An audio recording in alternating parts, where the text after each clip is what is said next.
one, It will be conducive for instructional techniques, it is important to have critical thinking, and creativity. as a future educator.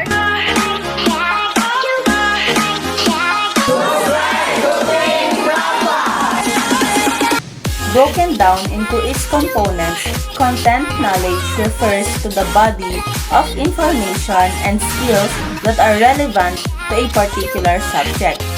Pedagogy encompasses specific teaching approaches and strategies that support student learning. Combining these terms allows educators to think intentionally about how teaching, considering what students need to learn. For Domain 1, focuses on the knowledge teachers have of their subjects, content, and pedagogy. Teachers teaching content to the students. Everything teachers teach has a purpose. Designing coherent instruction, how important it is planning. Teachers using resources to enhance student learning, reflecting teachers' knowledge of content and students in the class. Intended outcomes and available resources needing both the assessment of learning and the assessment for learning. Teachers must guide students' learning by being an expert in the subjects they teach.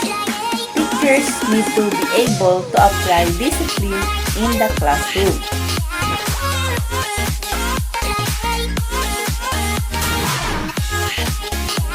Are the learning principles applied by the teacher appropriate to the nature of the learners and learning conditions? Why or why not? So based on the observation of the class, the teacher employed learning concepts that were appropriate for the type of learners and the learning environment since there was active participation from both the teacher and the students. In addition, they were seen in the classroom. They promoted an engaged learning atmosphere, directed attention towards the students, assisted them in organizing their subject matter knowledge, and gave prompt feedback.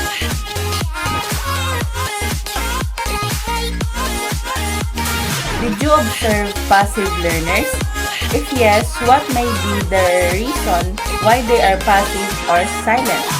So, throughout our observation, we don't see passive learners because the teacher gives an optimistic attitude that the class will surely participate and make it more engaging.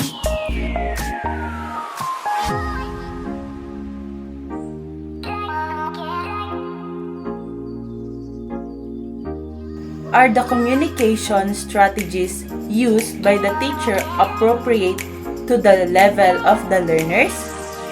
So, the communication techniques used by the teacher are appropriate for the student's grade level. The teacher, from what we saw, was outstanding communication skills, which enhances the effectiveness of her interactions with the students. The teacher also makes use of a few hand and facial emotions. Together with spoken communication, nonverbal cues are also employed. The teacher makes sure her hand movement and facial expressions convey confidence, positivity, and interest. Consequently, communication techniques are applied such as maintaining eye contact with students throughout conversations. It motivates students to participate and pay attention.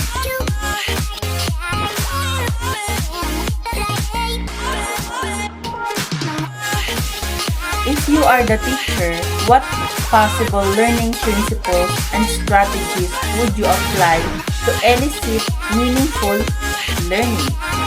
So, learning is a collaborative process in which teachers and students collaborate to attain a common objective. Most students learn best when they are fully engaged in their studies, connecting with others, and putting what they have learned into practice. Passive talking in the teacher's knowledge is less likely to remain with the students than active engagement. Individualistic approaches to improve students' performance and development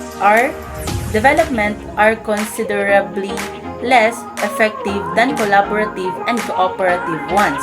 They can also share their ideas in order to improve the level of knowledge required for the task allocated to them.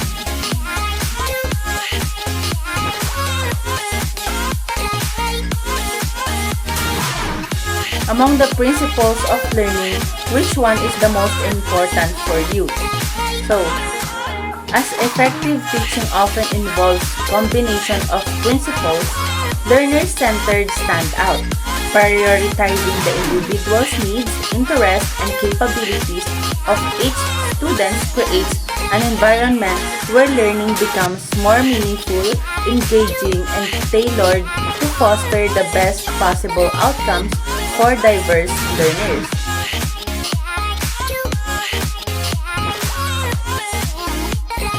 What insight did you learn from the class activities that you have observed? So during our observation of these 4 strategies, techniques we observed Sir Randy during his class. First, student engagement. Pay attention to how students are engaged in the learning process. Note activities that seem particularly effective in capturing students' interest and participation. Second, joy of learning. Look for indicators of students' enjoyment and enthusiasm for learning. Consider how class activities contribute to a positive and joyful learning experience. Third, student reflection. Observe whether students are given opportunities for self-reflection. Consider how reflection contributes to their understanding and ownership of the learning process. Fourth, adaptability. Instances where teachers demonstrate adaptability in response to unexpected challenges or changes in the learning environment.